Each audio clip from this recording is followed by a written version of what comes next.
العربية اللي انا هحط لكم صورتها دلوقتي دي او هتكلم عليها في الفيديو ده، لما تعرفوا سعرها وصل لكام النهارده هتعرفوا حجم المصيبة اللي احنا وصلنا لها. بالنسبة لأسعار العربيات او بالنسبة للدنيا عموما يعني.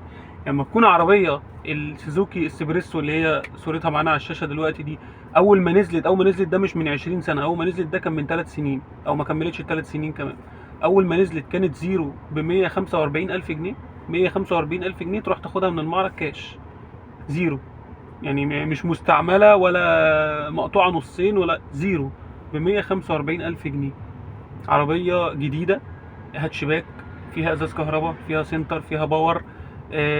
مش اوتوماتيك، هي كانت نازلة مانيوال بس ب 145 الف جنيه مش فلوس يعني. والسوزوكي عربيه كويسه، مش وحشه يعني، مش عربيه من العربيات اللي الناس بتشتكي منها يعني. نزل منها انواع كتير في السوزوكي عامله مبيع جامد. هبقى اتكلم عليها في فيديو تاني غير ده، بس ده بنتكلم فيه عن الاسبريسو بس.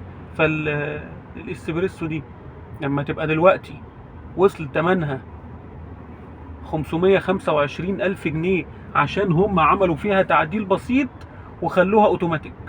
يعني بدل ما هي مانوال غيروا الفتيس وخلوها اوتوماتيك، لكن ولا شكل اتغير ولا حاجه زادت ولا حاجه نقصت ولا اي حاجه، هي زي ما هي بس غيروا الفتيس. طبعا هو ده مش سعرها تماما. وهي لو في مانوال منها دلوقتي، انا مش عارف هي في منها مانوال ولا لا. لو في منها مانوال دلوقتي هيبقى مثلا هتبقى في سكه ال 480 الف جنيه، برضو مش رخيصه. من 145 ل 480 الف مانوال او 525 الف اوتوماتيك. يعني ايه؟ انا اروح اجيب عربيه توازي الفيات 127 زمان في الشكل والحجم. طبعا شنطه مفيش، عربيه على قديها، ممكن تسافر اماكن قريبه، ما تستحملش السفر البعيد، ما تشيلش عيله كامله، ما تستحملش. هي الميزه الوحيده اللي انا كنت شايفها في العربيه دي اول ما نزلت سعرها كان مناسب جدا للعربيه ان انت تجيب عربيه جديده هاتشباك زيرو 145 الف جنيه وعاليه عن الارض. كل العربيات اللي بتبقى نازله واطيه، العربيه دي عاليه عن الارض بطريقه غبيه يعني. تستحمل الاماكن الصعبه، تستحمل الاماكن المكسره، تستحمل المناطق العشوائيه، لكن مش لدرجه كده. يعني انا كنت اي حد كان بيسالني معايا 150 الف جنيه اجيب بيهم عربيه، اقول له اجري روح هات اسبريسو، اذا كان راجل ولا ست. بس انا معظم اللي بشوفهم راكبينها يعني اكيد بنات وستات يعني.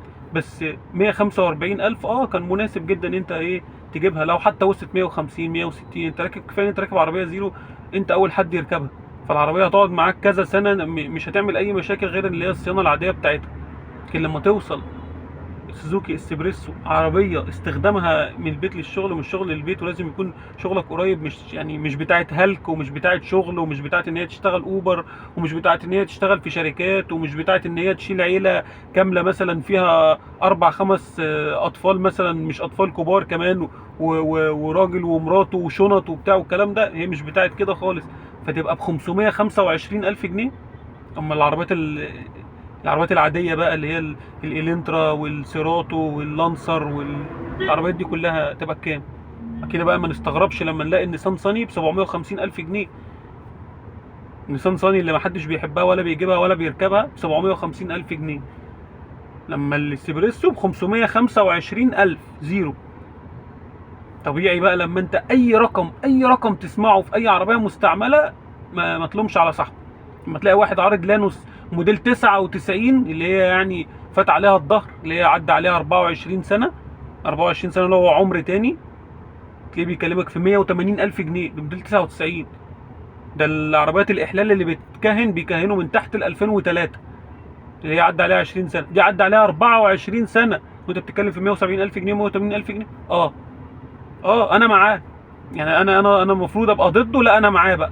لما تكون العربيات الزيرو سوزوكي اسبريسو ب 525 الف جنيه، والالنترا سي ان 7 معديه المليون جنيه، والنيسان صاني ب 750 الف جنيه، والسبورتاج ب 2 مليون ونص، والسيراتو مستعمله ب 550 الف جنيه موديل 2010 و2011 و2012، يبقى طبيعي ان لانوس موديل 99 تبقى ب 180 الف جنيه، والشاهين ب 120 الف جنيه، وال28 ب 70 الف جنيه. 28 انت كان بيبقى ممكن تبيع موبايلك وبثمنه تروح جايب عربيه 128، عشان هو كان ب 12 13 14 يوم ما يعني تتمعظم او تبقى ب 17 الف جنيه.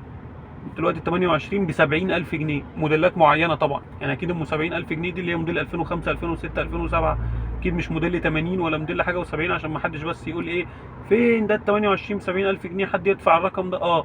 في ناس عرضها وفي ناس باعت بالثمن ده 70,000 جنيه، في ناس باعتها بالثمن ده، لان مفيش ارخص من كده. ارخص من كده هتلاقي عربيه متدغدغه موديل 70 60 اللي هي يعني مش عربيه اصلا. فانت الافضل لك اللي هو تحت ال 60,000 جنيه، ما حدش بيبيع عربيه تحت 60,000 جنيه. تحت 60,000 جنيه هتروح تجيب موتوسيكل سكوتر، مش هتجيب عربيه. هتجيب عربيه بدايتك 70,000 جنيه اللي هي ال 28، هتكون موديل حديث شويه. هتطلع شويه هتجيب ايه؟ هتجيب 31، هتجيب شاهين اللي هو ال 100,000 جنيه ما بيجيبوش عربيه دلوقتي. فالاسبريسو تبقى ب 525، احنا كده رايحين في داهيه. احنا كده اللي معاه عربيه يمسك فيها ايا كانت العربيه اللي هو معاه دي محتاجه ايه. محتاجه سمكره، محتاجه دوكو، محتاجه موتور، محتاجه صيانه، محتاجه فرش، محتاجه صالون، محتاجه كاوتش. اعمل فيها اللي انت عايزه. ما دام عندك عربيه باسمك بتاعتك بقالها سنين معاك، او انت شاريها ومطمن منها والعربيه اساسياتها سليمه ودواخلها سليمه، امسك فيها بايدك واسنانك. معاك عربيه هتبيعها تبقى للضروره، تبقى انت بقى هتجيب عربيه مكانها، او اشتريت بالفعل، او عندك عربيتين مكانها فدي مش محتاجها، اتصرف فيها. لكن معاكش غير دي ما تبيعهاش ايا كان نوعها ايه، ايا كان مورياك الويل من حاجه معينه، اتصرف. فيها مشكله في الفتيس غيره، فيها مشكله في الموتور غيره، فيها مشكله في الكاوتش اشتري لها، عايزه تترش من بره اعمل لها. هيكون ارخص بكتير من ان انت تلاقي واحد عارض عربيه ما تسواش 65,000 جنيه بيقول لك انا عايز 180,000 جنيه. فلما تلاقي الاسبريسو ب 525,000، انت اصلا هتبص لها اكنها عربيه 127 فيورا مغسوله من بره متعدله كده، يعني شكلها نظيف من بره، لونها اورنج او لونها ليموني او لونها ازرق، عشان هم منزلين منها الوان غريبه شويه، فتلاقي شكلها اوفر في الشارع او ملفته للنظر، فتلاقي منزلين منها احمر دم غزال، منزلين منها اورنج، منزلين منها لبني. الالوان اللي هي انت مستغربها دي، اول ما تلاقي اللون ده ماشي جنبك في الشارع كده بيجري، اعرف ان دي السوزوكي اسبريسو اللي هي كانت ب 145 وبقت ب 525. ولو صاحبها اشتراها من 3 سنين ب 145 وهلكها 3 سنين وبيفكر يبيعها عشان يجيب عربيه اكبر، هتلاقيه بيتكلم في 400,000 جنيه. عربيه مستعمله 3 سنين هو جابها ب 145,000 جنيه، هتلاقيه بيتكلم في 400,000 جنيه ومانوال، وعربيه على قدها، وعربيه موتورها صغير، وتكييفها هتلاقيه على قده، وعربيه بسيطه، عربيه يعني على قد استخدامها كده، تبقى ب 525,000 جنيه. لنا الله.